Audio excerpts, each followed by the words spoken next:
So we find ourselves in a fascinating situation.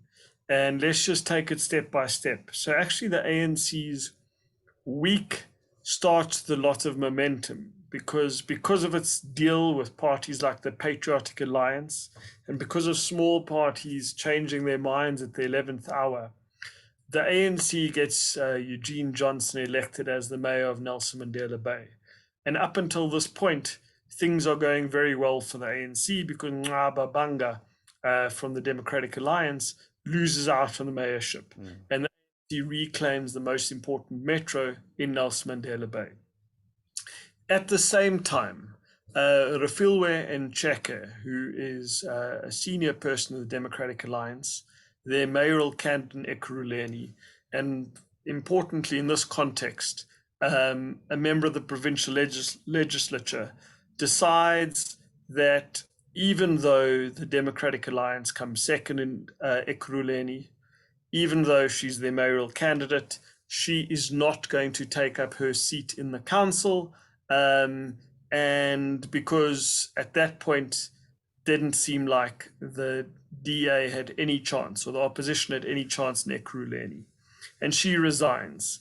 And the person who she beat for that mayoral nomination in the party was Tanya Campbell, a senior councillor, but low profile, not really well known beyond Ekurhuleni.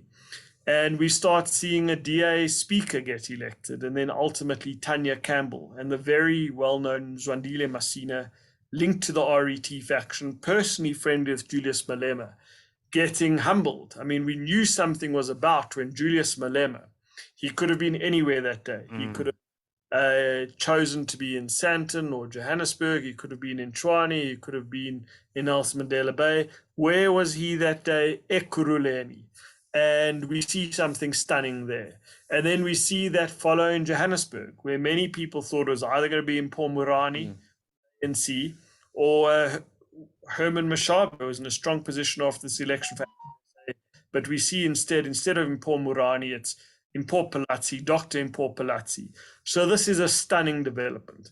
And then we see in Johannesburg, in Tshwane, in Pretoria, Randall Williams being elected unopposed. And before that, we must remember that the opposition sniffed an opportunity in eThekwini in Durban on Monday. And ultimately, that council meeting was then cancelled because of power outages, which is probably legitimate, and the storming of the venue by disgruntled ANC supporters. And this crucially bought the ANC some time.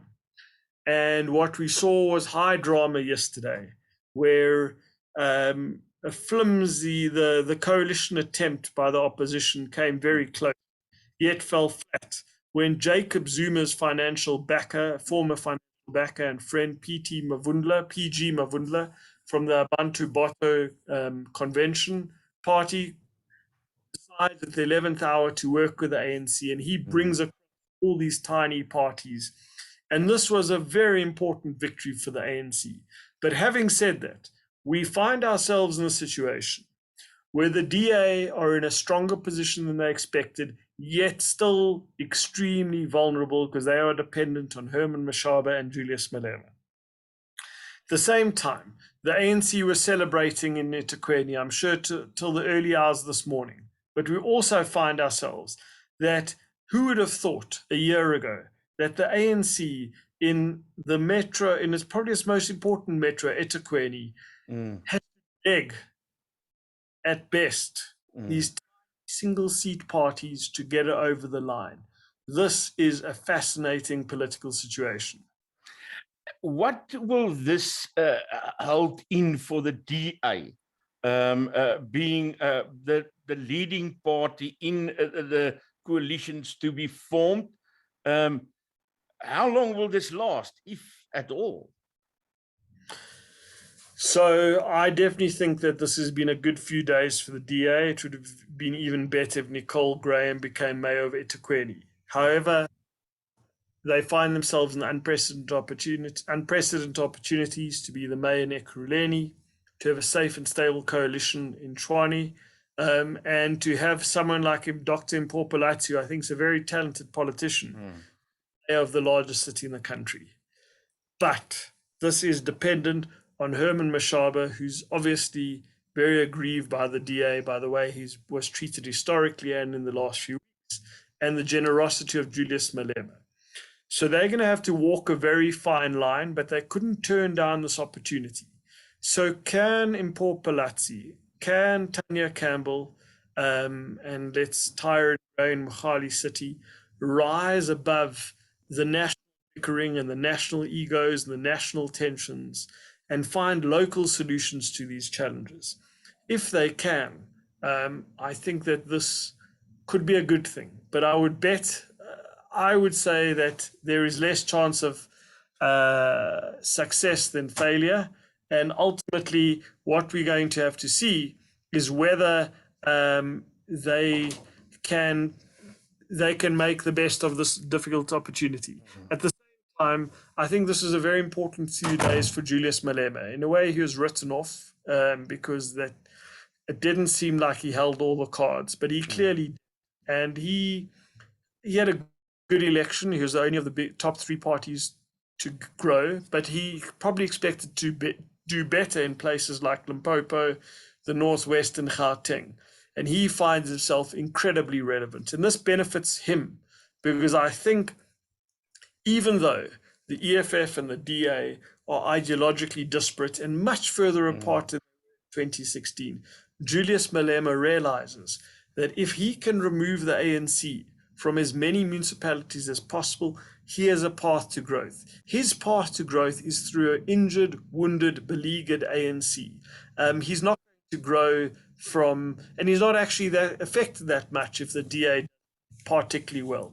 He understands that even though he has much more in common with the ANC, even though he's personally friendly with the former mayor of Ekurhuleni, Mzwandile Masina, it is actually better in his interest to grow at the expense of the ANC, which seems to be in a steady but slow decline and something they'll want to arrest by 2024.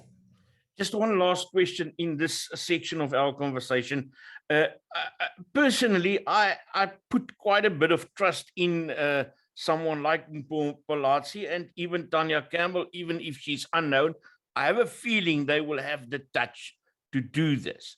But their problem is the national leadership of the DA, which is ruling the game here.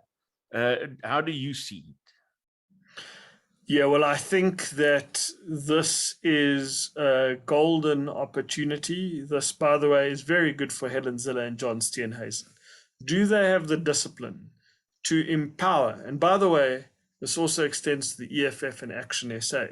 Do they have the discipline to empower their local representatives to make the decisions which will first and foremost be the best for the residents of those metros and large municipalities? Secondly, by extension, the DA in Ekurhuleni, the DA in Johannesburg, the DA in Mohali City. And thirdly, will those local benefits spill over and help the party on a national? So Helen Zille and John Steenhuisen cannot afford or cannot be allowed to micromanage these coalitions. Yes, we need frameworks. Yes, we need stability, but ultimately, the party needs to trust people like Tanya Campbell, Mpho Palazzi, and Tyron Gray to do as best they can.